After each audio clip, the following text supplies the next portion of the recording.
Maraming flavor ang mamon na ito. Ikaw, anong paborito mo? Basta ako, solid pandan flavor. Kaya tara na't lutuin natin ang mamon pandan flavor. Salain muna natin ng 2 cups na cake flour, salt, baking powder, and sugar.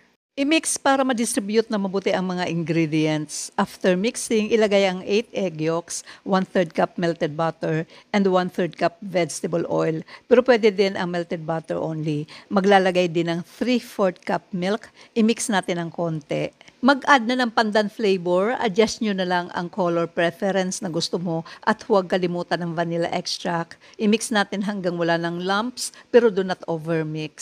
Sa isang malinis na bowl, ilagay ang 8 egg whites at cream of tartar. I-beat natin until frothy at ilagay gradually ang sugar. 3 additions is okay na. Then i-beat natin sa high speed until peaks form. Ilagay na ang mirang sa pandan mixture. Gradually din ang paglagay or you can make 3 additions, tapos i-gently fold and mix lang natin hanggang mag-even na ang color ng mixture. Gagamit tayo ng mamon mold, line with mamon liners at ilagay ang mixture ng 3/4 full only kasi mag-expand pa po yan when baking. Bake in a preheated oven na 175 degrees Celsius for 30 to 35 minutes or until when a toothpick inserted comes out clean. I-brush ng melted butter ang ibabaw habang mainit pa at lagyan ng grated cheese if gusto mo. Tapos, i-cool down or ipa-rest before serving para ma-maintain yung pagiging light and fluffy texture ng mamon. O, nandito na tayo sa paborito nating portion, yung tikiman time na,